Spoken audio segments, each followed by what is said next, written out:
이거 주가 저거 주가 이렇게 될 수밖에 없거든요, 사실. 알려주세요. 그 대부분 서울 아파트라든지 아니면 지어진 지 얼마 되지 않은 아파트들의 특징이 있어요. 오늘 그 전기할 때까지만 해도 안 그러다가 엘리베이터로는 폐기물 왔다 갔다 못 합니다. 현장에서 힘이 없어요. 이럴 때는 어떻게 해야 된다? 예. 우리나라는 팀 문화도 없고 세상사. 여러분 반갑습니다. 미덕파입니다. 여기는 용산 청암자이 아파트 현장입니다. 여기 왔으니까 우리 한번 또 볼까요? 오늘 날씨 너무 좋다. 네, 이렇게 이쁘죠? 네. 힐링된다. 네. 자,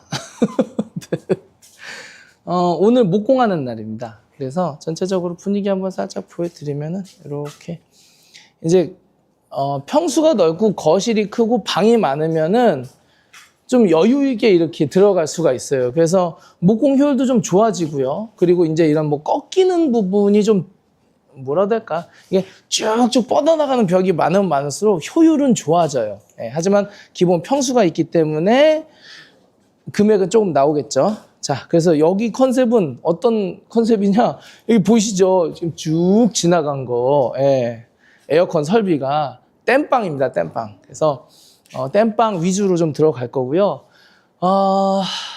이제 많은 분들이 궁금해하시는 게 목공이 견적이 들어가는 경우가 있고 인건비로 들어가는 경우가 있거든요. 말씀드리면은 목공은 인건비로만 할 수 있다면은 그게 가장 최고예요. 왜냐하면 한 것만큼만 하는 거니까. 견적으로 하는 경우 같은 경우에는 이제 종종 그런 분들이 계신데 저렴하게 불러놓고 들어가서 이거 추가 저거 추가 이렇게 될 수밖에 없거든요, 사실. 그거는 뭐 목공팀이 일부러 견적 내는 목공팀이 들어가지고 어디 한번 견적 좀 올려볼까 해가지고 한다라기보다는 일단 들어가면은 목공팀장님 계시니까 고객님이 이제 물어볼 거 아니에요.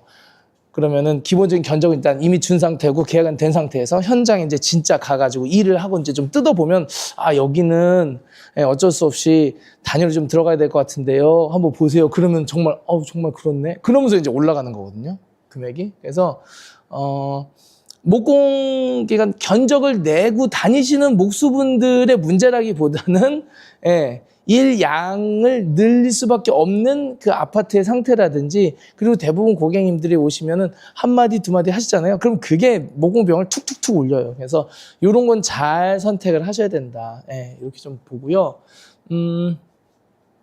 뭐 그렇습니다. 그래서 저는 저희와 함께 하시는 팀 같은 경우에는 인건비와 자재비로만 하고 있어요. 목공 같은 경우에는. 그리고 외부 팀이 오셨을 때는 자유롭게 하시는데 저는 이게 가장 저렴한 방법이라고 생각을 하기 때문에 알려주세요. 인건비와 자재비만으로 작업을 하는 것보다 더 저렴하게 할 수 있는 방법이 있다면, 존재한다면 저한테 댓글로 알려주시면 감사하겠습니다. 하여튼 그렇고요. 그러니까 우회적으로 제가 썩 좋지 않다라고 말씀을 드린 겁니다. 목공 같은 경우 견적을 받는 게. 그러면 도배랑 마루는 어떤가요? 도배 마루는 견적을 받을 수가 있겠죠. 그리고 실제로 도배 마루는 글쎄요, 요새 인건비랑 자재비로 도배 마루를 하는 팀이 있을까 모르겠습니다. 그래서 있을 수도 있겠죠. 근데 저는 없다고 보거든요. 그리고 그분들은 AS도 조금 많이 좀 불려가야 되는 부분이 있어서 단순히 인건비랑 자재비로만 하긴 좀 어려워요. 그래서 지금 현재는 목공 같은 경우에는 인건비랑 자재비, 그러니까 이게 저는 최적이라고 봐요. 최적화 시켰다라고 보니까 그거는 여러분들께서 저와 함께 하실 때는 참고를 좀 해주시고 외부팀도 상관없으니까 견적으로 들어오셔도 좋고 그렇게 보시면 되시겠습니다. 어쨌든 들어갈 만큼은 들어갈 수밖에 없다. 그리고 여기도 지금 그냥 이렇게 째놓고 있지만 천장을 이게 처졌잖아요. 그럼 다시 들어 올려야 되잖아요. 그럼 거기 보강이 또 들어가야 되는 거예요. 그러니까는 이게 조금 시간이 좀 걸리고 인원이 좀 들어간다는 거 좀 참고해 주시면 좋을 것 같고요. 오늘은 제가 썰을 푸는 느낌으로 아침에 약간의 좀 이슈가 있었습니다. 그 대부분 서울 아파트라든지 아니면 지어진 지 얼마 되지 않은 아파트들의 특징이 있어요. 일찍 못 들어간다. 그래서 여기도 청암자이도 지금 규정상 8시 반 정도로 되어 있는 것 같아요. 예. 근데 입차, 장비차, 뭐 일하시는 분들이 8시 반 이후에만 들어오실 수 있는 건지 아니면은 일단은 들어는 오되 뭐 장비 올리고 뭐 하고 이제 이런 거를 8시 반에 하실 수 있는 건지는 이제 한번 더 체크를 해봐야 되겠는데 철거하는 날에는 안 그랬거든요.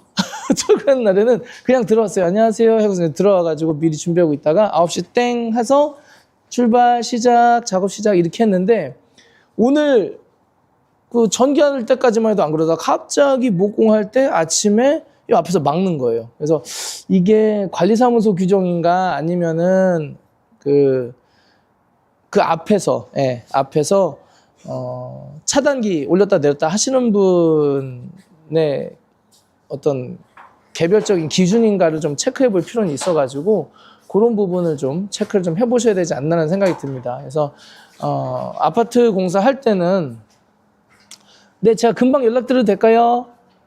네. 아파트 공사를 하실 때는 그 입차하는 시간 보통은 9시 이후부터 이제 두다다다다다 작업을 하는 건데 내가 차량을 언제 들어오게 할 수 있는지를 체크를 좀 잘 하셔야 될 겁니다. 그래서 우리 집이 좀 요즘 집이다. 아파트가. 그리고 지키는 사람이 항상 있다, 상주한다. 그러면은 얘기가 나올 가능성이 있어요. 그리고 입차 시간뿐만이 아니라 엘리베이터 이용하는 것도 엘리베이터로는 폐기물 왔다 갔다 못 합니다. 이제 이런 식으로 말씀하시는 데도 있어요. 그러니까는 조금 고급 아파트라고 할게요. 고급이라고 해야 되나? 그러니까 관리 규정이 좀 까다로운 데가 있습니다. 그래서 그런 거는 잘 말씀을 좀 하시고 대신에 관리 규정을 어겨가면서 해라. 뭐 불법을 저지르면서 해라라고 말씀드리는 건 아니지만 저희 같은 업체라든지 작업팀들이 들어갔을 때는 저희가 행사할 수 있는 권한이라든지 현장에서 힘이 없어요. 그냥 조용히 해. 그럼 조용히 해야 되고 하지 말어. 그럼 하지 말아야 되는 수밖에 없어요. 이럴 때는 어떻게 해야 된다? 집주인분의 클라이언트분의 적극적인 협조와 푸시가 좀 필요하다. 그래서 크게 현장에 무리가 없으면은 좀 유두리 있게 장비 들어온 날에는 조금 일찍 이렇게 뭐 현장에 뭐 너무 정신이 없고 난리가 났는데 뭐 우리 들어와야 됩니다. 진상을 또 부리면 안 되겠죠. 그런데 일의 효율을 왜냐하면 일의 효율이란 게 단순히 뭐 말만 효율 하는 게 아니라 실제로는 돈과 연결되어 있는 거잖아요. 돈. 그렇기 때문에 팀들이 와가지고 10분 놀고 30분 쉬고 뭐 이렇게 하다 보면은 금액이 몇십만 원에서 몇백만 원이 버벅버벅 이렇게 돼버리니까 그런 건 좀 유도리 있게 관리사무소라든지 우리 이제 소장님 그리고 이제 경비 저기 하시는 분 좀 말씀을 드려가지고 좀 유도리 있게 진행하는 편이 좋습니다.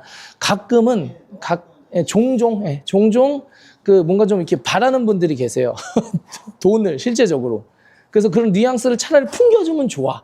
그래 알았어요. 그러면 이렇게 용돈 좀 드린다든지 아니면 뭐 담배 값을 드린다든지 이건 참 어려운 부분이에요. 원래 말도 안 돼. 우리나라는 팀 문화도 없고 그렇게 달라고 하는 게 굉장히 비합리적이고 불합리하지 않습니까? 이건 아니지 않습니까? 라고 누구는 말할 수 있지만 세상사 네. 인간이 살아가고 관계를 맺고 살아가는 이상에는 그런 게 약간은 기름칠이 조금 필요할 수는 있습니다. 그거는 여러분들께서 알아서 마찬가지예요. 아파트 살다가 공사할 때 시끄러운 소음이 날 것 같다 그러면은 가가지고 인사치레를 하잖아요. 그러면은 선물도 좀 드리고 뭐 인사도 드리고 그거랑 같은 개념이라고 보시면 될 것 같아요.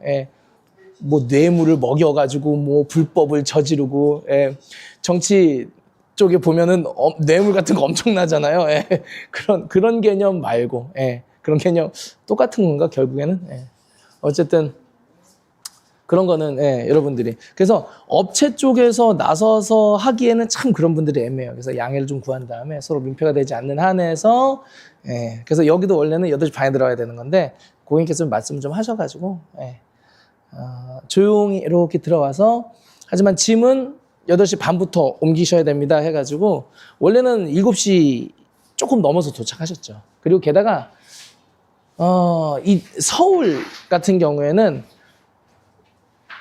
8시 반에 맞춘다, 9시에 맞춘다 해가지고 이제 막 오잖아요. 그러면 아시죠? 이 아침, 저녁 트래픽 때문에 그 시간 맞추기도 어려울 뿐더러 굉장히 이게 운전 시간이 길어져요. 그러니까는 그렇게 하지 않고 조금 일찍 좀 오시는 게 일반적인데 그럴 때는 바깥에서 그냥 기다리고 있으면은 좀 효율이 많이 떨어지잖아요. 그러니까는 일할 수 있는 세팅을 참 미리 해놓을 수 있도록 좀 여러분들께서 미리미리 사전에 말씀 나누시고 조율하시고 저기 소장님 그리고 우리 경비 아저씨 그리고 주변 이웃들 비위를 비위를 맞춘다고 그러면 되겠다.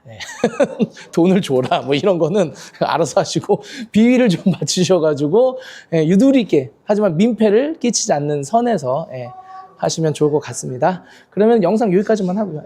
제가 드린 팁이에요. 그러니까는 업체가 하는 건 한계가 있다. 저도 마찬가지예요. 제가 가가지고 내가 뭐라고. 그러니까는 고객님들이 조금 그런 건 사전에 미리 말씀도 해주시고 양해도 좀 구해놓으신 다음에 하면은 일이 훨씬 수월하다. 그렇게 좀 말씀드리겠습니다. 영상 여기까지 하고요.